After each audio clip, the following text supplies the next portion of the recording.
Hello दोस्तों, आप सभी का स्वागत है अथेनियम एकेडमी की डिजिटल क्लासेस में। और हम लोग अपना जो विषय कंटिन्यू कर रहे हैं विज्ञान में रसायन विज्ञान, उसी विषय को लेकर हम आगे चलते हैं। और आज हमारा एक नया टॉपिक स्टार्ट हो रहा है। उस टॉपिक का नाम है एटम, परमाणु। ठीक, इससे पहले हम लोग अपना पढ़ चुके हैं यौगिक क्या होता है, अणु क्या होते हैं और तत्व क्या होता है। ठीक है, और उनके बारे में, यौगिक और मिश्रण के बारे में भी पढ़ चुके हैं। ठीक है, तो अगला हमारा पॉइंट है, अगला हमारा टॉपिक है, और हमारा टॉपिक है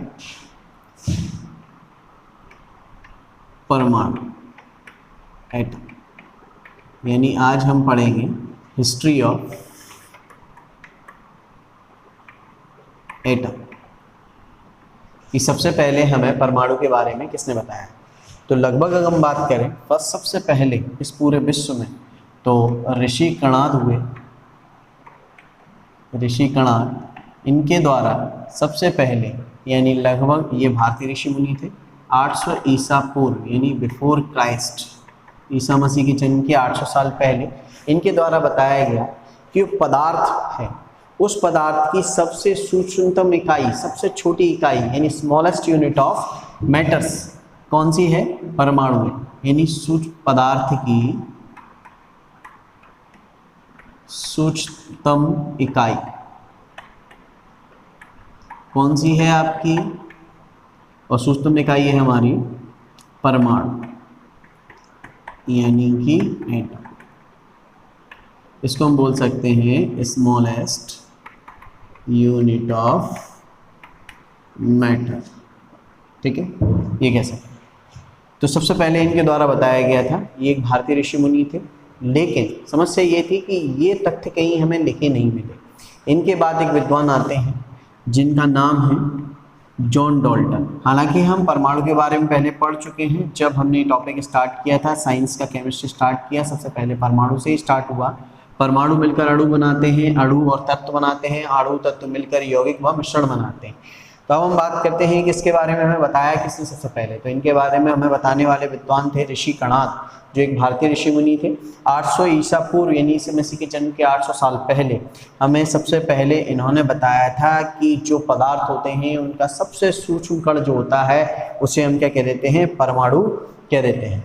इसके बाद जॉन डाल्टन दूसरे वैज्ञानिक हुए सन 1808 में, यानी 2600 साल बाद। यानी अंग्रेजों से हम 2600 साल पहले की बात कर रहे हैं, लेकिन फिर भी हमारे ऋषि मुनियों का नाम नहीं, क्योंकि भाई ये लिखित कहीं प्रमाणित नहीं है। और 1808 में जॉन डाल्टन ने आकर क्या किया, कुछ नहीं किया, ऋषि कणाद की ही परिभाषा को क्या किया, एक कॉपी कर दिया और लिख दिया। लेकिन इन्होंने लिख दिया, तो आपसे कहा जाए कि परमाणु सिद्धांत किसने दिया, तो जॉन डाल्टन का नाम लेंगे, ना कि ऋषि कणाद का। परमाणु, फर्स्ट एटॉमिक थ्योरी, यानी कि अपन ये कह सकते हैं प्रथम परमाणु सिद्धांत। ये मोस्ट इंपॉर्टेंट क्वेश्चन बनता है आपका, यानी कि हम यहाँ से ले लें अगर अपना प्रथम परमाणु सिद्धांत। ये परमाणु सिद्धांत किसके द्वारा दिया गया, जॉन डाल्टन के द्वारा दिया गया, यानी कि फर्स्ट एटॉमिक थ्योरी। यहाँ हम ये भी लिख सकते हैं, फर्स्ट एटॉमिक थ्योरी किसके द्वारा दी गई, फर्स्ट एटॉमिक थ्योरी दी गई जॉन डाल्टन के द्वारा। ठीक है, इन्होंने कहा क्या, इन्होंने यही कहा कि छोटे छोटे कणों से मिलकर पदार्थ बना होता है, और उन छोटे छोटे कणों को ही हम क्या कह देते हैं, परमाणु कह देते हैं। यही हमारे ऋषि कणाद द्वारा कहा गया। ऋषि कणाद की परिभाषा को ही इन्होंने क्या किया, कॉपी किया और लिख दिया। लेकिन इन्होंने लिख दिया तो प्रमाणिक हो गया। सेकेंडरी इनका क्वेश्चन, जो मोस्ट इंपॉर्टेंट क्वेश्चन बनता है इनका जॉन डाल्टन से रिलेटेड, वो ये बनता है कि इन्होंने अणु के शब्द के स्थान पर कौन सा शब्द प्रयोग किया, यानी मॉलिक्यूल के स्थान पर कौन सा वर्ड यूज किया। तो इन्होंने मॉलिक्यूल के स्थान पर वर्ड यूज किया कंपाउंड एटम, यौगिक परमाणु। ये अब आप एग्जाम, कोई भी एग्जाम उठा के देखें, उन एग्जामों में सबसे ज़्यादा क्वेश्चंस थोड़ा डीपली आने लगे हैं। तो हमें ये मोस्ट इंपॉर्टेंट क्वेश्चन ध्यान रखना है कि यौगिक परमाणु शब्द सबसे पहले किसके द्वारा प्रयोग किया गया, तो जॉन डाल्टन के द्वारा प्रयोग किया गया। क्लियर यहाँ तक, ठीक। ऋषि कणाद के द्वारा सबसे पहले परमाणु के बारे में बताया, उसी की कॉपी की जॉन डाल्टन ने, लेकिन उन्होंने उसे क्या किया, लिखित रूप में हमें प्रदान कर दिया। तो वो क्या किए गए, उसको प्रमाणित माना गया, और इसलिए प्रथम परमाणु सिद्धांत, फर्स्ट एटॉमिक थ्योरी में किसका नाम आता है, जॉन डाल्टन का नाम आता है। सेकेंडरी हम आगे चलते हैं, यानी दूसरा पॉइंट हो गया हमारा फर्स्ट पॉइंट हमारा क्या हो गया, हम जैसे बात करें फर्स्ट पॉइंट हो गया हमारा ऋषि कणाद, ठीक है, ऋषि कणाद। सेकेंड यानी लगभग बिफोर क्राइस्ट ऑफ 800 ईयर्स। दूसरा पॉइंट हो गया हमारा जॉन डॉल्टन, जॉन डॉल्टन, इन्होंने कब बताया हमें, 1808 में ईस्वी में, यानी हम ये कह सकते हैं कैनोडोमनी, ठीक है, ईस्वी बोलते हैं इसको, इसको बोलते हैं ईशा पूर्व। इनमें भी डिफरेंस आपको बताऊंगा क्या होता है ईसा पूर्व ईस्वी में डिफरेंस। जॉन डॉल्टन हो गए।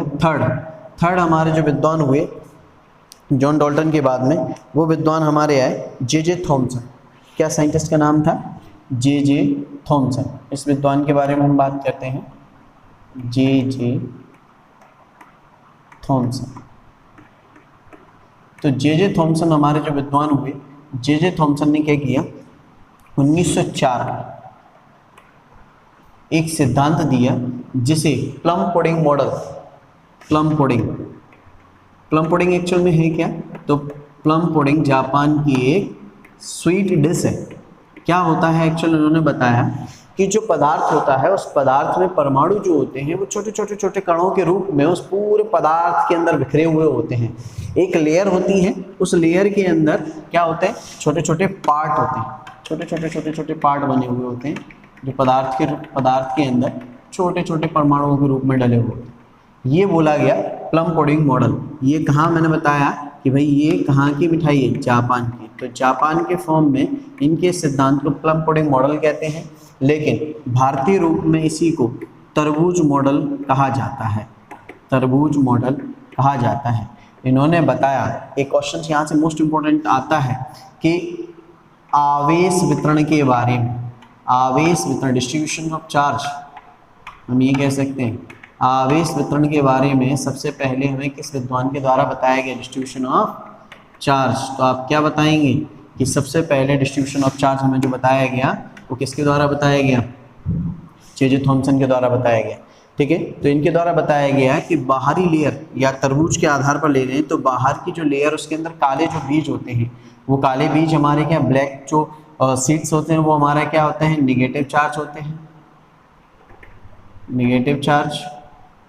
और जो रेड कलर का एरिया होता है यानी कि ब्लैक पार्ट जो होता है हमारा, ब्लैक पार्ट जो होता है वो है हमारा negative charge, and red part जो है हमारा यानी कि लाल भाग जो होता है ना तरबूज का, और काला भाग जो बीज होते हैं, बीज वो हमारा नकारात्मक आवेश यानी कि हमें कह सकते हैं उसको ऋण आवेश, यहाँ मैं नोट कर रहा हूँ, ऋण आवेश। और जो लाल चार्ज होता है वो क्या कहलाता है, हमारा धन आवेश, यानी इसे हम क्या कहते हैं, पॉजिटिव चार्ज कहते हैं। क्या कहते हैं अपन लोग, पॉजिटिव चार्ज, ठीक है। तो ये दो धन आवेशों के डिस्ट्रीब्यूशन ऑफ चार्ज के बारे में हमें किसने बताया, जे थॉमसन ने बताया 1904 में। क्लियर, ठीक। इसके बाद में हम बात करते हैं अगला हमारा चौथा पॉइंट। फर्स्ट हमारा ऋषि कणाद हो गए, सेकंड जॉन डॉल्टन हो गए, तीसरे जे थॉमसन हो गए। इन्होंने आवेश वितरण के बारे में बताया, यानी कि इनके द्वारा भी बताया गया। अभी तक हम यहाँ इन तक ये समझ रहे थे कि परमाणु डिस्ट्रीब्यूट नहीं होता, लेकिन फिर बताया कि परमाणु भी अंदर से छोटे भागों से मिलकर बना होता है, जिन्हें चार्ज यानी आवेश के नाम से जाना गया। तो डिस्ट्रीब्यूशन ऑफ चार्ज के बारे में सबसे पहले हमें किसने बताया, जे थॉमसन ने बताया। इसके बाद हम बात करते हैं नेक्स्ट अपना, तो हमारा फर्स्ट हो गया, फिर से वही पॉइंट, ऋषि कणाद हो गए, क्रम बाई क्रम चलते हैं। दूसरा हमारा हो गया जे डॉल्टन, फिर हमारे हो गए जे थॉमसन,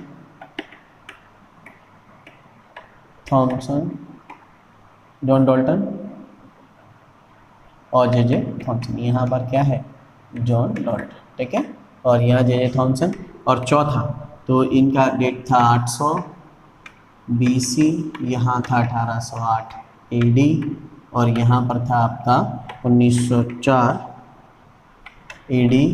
अब हमारा अगला पॉइंट है और साइंटिस्ट का नाम है रदरफोर्ड, ठीक है। इन्होंने क्या किया था, 1911 में इनके द्वारा एक मॉडल दिया गया था, जिसमें इन्होंने गोल्ड पेपर एक्सपेरिमेंट किया था, यानी हम कह सकते हैं अल्फा स्कैटरिंग एक्सपेरिमेंट्स किया था। स्वर्ण पन्नी पर अल्फा कणों की बौछार करवाई थी इन्होंने। अल्फा कण क्या होते हैं, तो हम ये कह सकते हैं कि हीलियम जो तत्व एलिमेंट होता है, उस एलिमेंट पर अगर द्विआवेशित अगर हमें कह सकते हैं 2 पॉजिटिव चार्ज लगा दिए जाएं तो वो अल्फा कण कहलाता है। अब आता है अल्फा कण ही क्यों लिया हम लोगों ने इसमें, जस्ट हम चलते चलते इसकी बात करते चलेंगे। तो इन्होंने क्या किया, इन्होंने किया स्वर्णपन्नी प्रयोग, ये ध्यान रखना, स्वर्णपत्री प्रयोग। एक कागज लिया, स्वर्ण यानी कि सोने का एक कागज बनाया और उस पर अल्फा कणों की स्कैटरिंग यानी बम्बार्डिंग करवाई, ठीक है। और उसी को किसके नाम से जाना गया, उसी को जाना गया अल्फा कण प्रकीर्णन प्रयोग, इस नाम से भी जाना गया, ठीक है। या हम ये कह सकते हैं इसको अल्फा स्कैटरिंग एक्सपेरिमेंट, इस नाम से भी इसे जाना गया, ठीक है। और इसमें हमने किसका प्रयोग किया, तो इसमें हमने प्रयोग किया द्विधनावेशित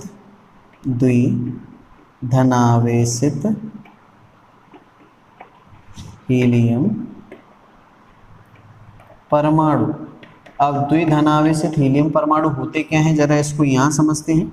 तो होते हैं हीलियम के 2 पॉजिटिव चार्ज, इतना समझ में आया।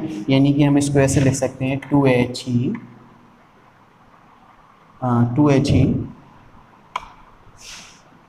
4 + 2 यू, ठीक है। ये हमारा क्या हो गया, पॉजिटिव चार्ज हो गया, ठीक है ना। तो ये हमारा क्या है, अल्फा कण। तो इन अल्फा कणों की क्या की, बॉम्बार्डिंग की। तो जरा हम एक नॉर्मल सा इसको फिर से समझ लेते हैं कि इन्होंने क्या किया, किसने 4th नंबर पे हमारे विद्वान थे, इनका नाम था रदरफोर्ड। और कब, 1911 में इन्होंने अल्फा कणों की बॉम्बार्डिंग करवाई एक स्वर्ण पन्नी पर, ठीक है। इन्होंने अल्फा कण को भेजा। अब अल्फा कण कैसे चार्ज थे, पॉजिटिव, ठीक है। अगर हम किसी चीज़ को सीधा प्रेसित करेंगे, नहीं सीधा फोर्स करेंगे, तो कैसा जाएगा, सीधा जाना चाहिए उसको। लेकिन एक्चुअल में क्या हुआ, देखो एक चीज़ के लिए यहाँ समझो, पॉजिटिव चार्ज जो है, सेम चार्ज जो है, वो एक दूसरे को क्या करेगा, डिस्ट्रैक्ट करेगा, यानी कि हमें कह सकते हैं प्रतिकर्षण करेगा। और अपोजिट चार्ज होगा, या हमने ऐसे ले लिए यहाँ पे, पॉजिटिव चार्ज जो होगा और एक साइड नेगेटिव चार्ज हो, अपोजिट जस्ट हो, तो क्या करेंगे, आकर्षण, अट्रैक्शन करेंगे नहीं करेंगे, ये ध्यान रखना।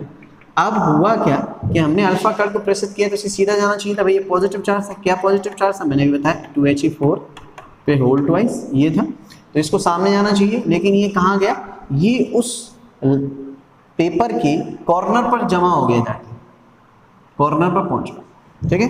तो कॉर्नर पर पहुंचा, इसका मीन्स क्या हुआ, इसे किसी ने खींचा, इसका एक यहाँ पर समझ लो, मैंने यहाँ से किसी चीज़ को भेजा, लेकिन सीधा ना जाते हुए इस तरीके से टर्न हो गया, ठीक है। प्लस था, तो यहाँ कौन खींचने वाला होगा, माइनस, सिंपल सी चीज़ है, ठीक है। प्लस सीधा जा रहा था, कॉर्नर पे माइनस ने खींच लिया, तो यहाँ कौन से चार्ज है, माइनस। और कुछ एक गया जो सीधा, वो फोर्सली वापस सीधा आया, तो यहाँ क्या हुआ, प्लस। इन इसको बोला गया न्यूक्लियस। तो यहाँ से क्वेश्चन आता है कि नाविक की खोज कैसे, इनके द्वारा ये बताया गया है कि जो पदार्थ होता है उसमें जो परमाणु होता है, उस परमाणु के अंदर जो चार्ज होते हैं उनका डिस्ट्रीब्यूशन किस तरीके से होता है, वो आप नेक्स्ट डायग्राम में देखें जरा फटाफट से। तो क्या होता है डिस्ट्रीब्यूशन, इन्होंने बताया कि इलेक्ट्रॉन्स जो होते हैं वो बाहर होते हैं, ठीक है। और बीच में क्या होता है, पॉजिटिव चार्ज। ये इलेक्ट्रॉन्स क्या है, नेगेटिव, यानी कि ऋणावेश, इन्हें अपन कह सकते हैं नेगेटिव। और ये क्या है आपका, पॉजिटिव, धनात्मक, ठीक, इसे कहते हैं हम लोग ऋणात्मक, ठीक है। तो इनके द्वारा ये बताया गया कि ये जो है जहाँ धन आवेशित है उसे क्या कह देते हैं, नाविक, न्यूक्लियस। तो न्यूक्लियस की खोज किसने की, डिस्कवर ऑफ न्यूक्लियस, वो रदरफोर्ड ने। अब था क्या कि इनके इस सिद्धांत को विफल माना गया। उसका कारण क्या था कि इन्होंने बताया कि इलेक्ट्रॉन बाहरी चक्कर लगाते हैं, तो बाहरी चक्कर लगाते हैं, तो फिर ये बताया कि अगर इलेक्ट्रॉन चक्कर लगाते हैं तो चक्कर लगाते लगाते एक समय आएगा कि इनकी एनर्जी खत्म हो जाएगी और फिर वो परमाणु खत्म हो जाएगा। लेकिन याद रखना, ऋषि कणाद ने अपनी परिभाषा में ये बताया था, जरा ध्यान से सुनना है, इधर यहाँ समझना है, पॉइंट फर्स्ट वाला है। ऋषि कणाद ने बताया था कि परमाणु वह सूक्ष्मतम इकाई है जो अविभाजित, जिसे तोड़ा नहीं जा सकता, लेकिन आम पता चल रहा है उससे फैक्टर होते हैं, लेकिन अविनाशी है, जिसे खत्म नहीं किया जा सकता। परमाणु खत्म नहीं होता, लेकिन यहाँ तो खत्म हो रहा है। ठीक, तो ये इनकी जो थ्योरी थी उसकी कमी रही, जिससे ये सही तरीके से क्या नहीं कर पाए, हमें समझा नहीं पाए। ठीक है, तो फिर इनके बाद आने वाले विद्वान ने इस चीज़ के बारे में बताया, इसके कारण यानी कि इलेक्ट्रॉन अगर बाहरी कक्षा में चक्कर लगाते हैं तो एक समय आने पर उनकी ऊर्जा क्या हो जाएगी, खत्म, और वो आकर कहाँ कर जाएंगे, केंद्र में, और परमाणु क्या हो जाएगा, खत्म हो जाएगा। ठीक है, तो ये इनके द्वारा इस थ्योरी को क्या नहीं किया गया, सिद्ध नहीं किया गया, इसलिए रदरफोर्ड का ये सिद्धांत विफल माना गया। इसके बाद यानी कि हम ये कह सकते हैं कि क्यों विफल माना गया। अगर आपसे पूछ दे कि कमी क्या है तो आप बताएंगे स्टेबिलिटी ऑफ एटम, परमाणु के स्थायित्व की व्याख्या नहीं कर सकता, मतलब स्टेबिलिटी ऑफ एटम ये डिफाइन नहीं कर सकता। ठीक है, ये चीज तो स्टेबिलिटी ऑफ एटम डिफाइन नहीं कर सकता, इसलिए रदरफोर्ड का ये सिद्धांत विफल माना गया।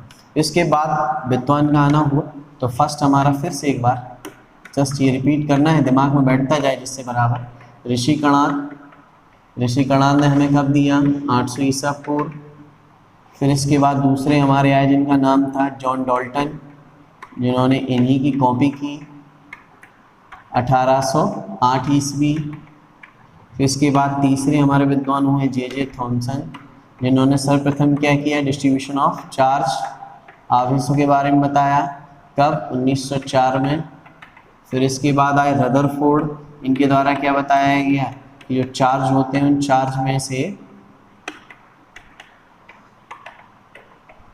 चार्ज में से परमाणु के अंदर नेगेटिव चार्ज बाहर होते हैं, और नाभिक केंद्र के अंदर न्यूक्लियस के बारे में इन्होंने काय के बारे में बताया आपको, नाभिक के बारे में। फिर से ध्यान देना, इन्होंने काय के बारे में बताया, आवेश के बारे में। इन्होंने क्या दिया आपको, जे थॉमसन ने आवेश के बारे में बताया, एक साथ में कौन सिद्धांत दिए, प्लम पुडिंग मॉडल। ठीक है, ये क्वेश्चन आते हैं उनके बारे में लिख रहा हूँ। यहाँ इनसे रिलेटेड क्वेश्चंस क्या था, इनसे रिलेटेड ये क्वेश्चन था कि मॉलिक्यूल की जगह पे इन्होंने क्या यूज़ किया था, यौगिक परमाणु, कंपाउंड एटम। ठीक है, ये तो ये सिद्धांत है इनके द्वारा। अब 5th नंबर पे आते हैं आपके अगले विद्वान, जिनका नाम है नील्स बोर। ठीक है, नील्स बोर ने 1913 में एक सिद्धांत दिया। इन्होंने बताया, हमें सबसे पहले किसके बारे में ज़रा ध्यान देना है, इनका सिद्धांत इसलिए पूछा जाता है, ऑर्बिट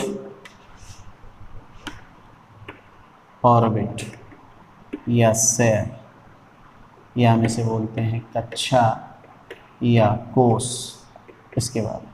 ठीक, सर्वप्रथम आपसे पूछा जाए, सर्वप्रथम कक्षा के बारे में बताने वाले वैज्ञानिक नील्स बोर कब बताया, 1913 में बताया। इनके द्वारा ये बताया गया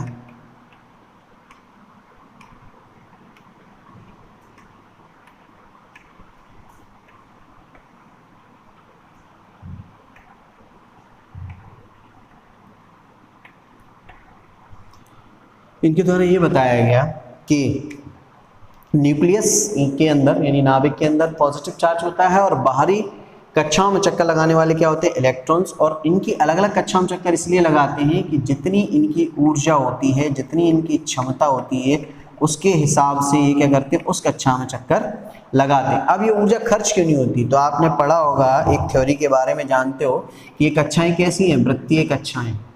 कैसी कक्षाएं, वृत्तीय कक्षा यानी सर्कुलर है। और जब कोई चीज़, याद रखना, जब कोई वस्तु वृत्ताकार मार्ग पर चक्कर लगाती है तो उसके द्वारा किया गया कार्य शून्य माना जाता है, बिल्कुल ठीक। तो इनके द्वारा वर्क क्या किया गया, इनके द्वारा यानी वर्क किया गया। यहाँ फटाफट से एक बार फिर से डायग्राम को इनको एक्सप्लेन करते हैं।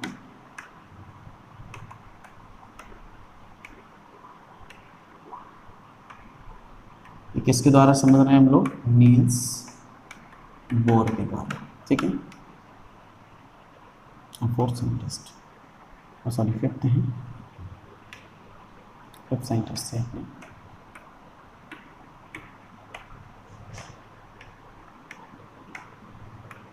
ठीक, तो इन्होंने बताया किस कक्षा में चक्कर लगाते हैं, वृत्तीय कक्षा में चक्कर लगाते हैं। वृत्तीय कक्षा में कार्य क्या माना जाता है, W इक्वस टू जीरो, जब W इक्वस टू जीरो तो कार्य जब जीरो होगा तो ऊर्जा खर्च क्या होगी, जीरो होगी कि नहीं होगी, ऊर्जा खर्च कितनी होगी, ऊर्जा खर्च बराबर जीरो। ठीक, तो जब ऊर्जा खर्च नहीं होती तो इलेक्ट्रॉन लगातार अपनी कक्षा में चक्कर लगाते रहते हैं। तो इन्होंने स्टेबिलिटी, परमाणु स्टेबिलिटी की व्याख्या की। साथ में सबसे पहले इन्होंने अगला इनका इंपॉर्टेंट पॉइंट जो क्वेश्चंस पेपर में आता है, कक्षा के बारे में सर्वप्रथम आपको किसने बताया, तो आप बताएंगे सेल्स के बारे में सर्वप्रथम नील्स बोर के द्वारा बताया गया। क्लियर, तो यहाँ तक सभी को समझ में आया होगा। स्टेबिलिटी की व्याख्या की, साथ में इन्होंने हमें ये बताया कि जो परमाणु होता है उसके अंदर जो इलेक्ट्रॉन्स होते हैं बाहरी कक्षा में किस तरीके से लगातार चक्कर लगाते रहते हैं। क्लियर ना। ठीक, यहाँ एक चीज़ और समझें कि एनर्जी के हिसाब से ही अलग अलग कक्षाओं में क्या करते हैं, तो हम क्रमशः इस तरीके से आगे चलते रहेंगे और प्रॉपरली एटम आपका कोई भी क्वेश्चन और डाउट नहीं रह जाएगा अगर आप लगातार और अच्छे तरीके से समझने का प्रयास करेंगे। जहाँ नहीं समझ में आता है मैं बार बार बोलता हूँ कि आप कमेंट में लिख दीजिए, मैं कोशिश करूँगा नेक्स्ट लेक्चर में, नेक्स्ट वीडियो में आपका क्वेश्चन लेकर ही मैं स्टार्ट करूँ। ठीक है, तो मिलते हैं नेक्स्ट लेक्चर में। धन्यवाद।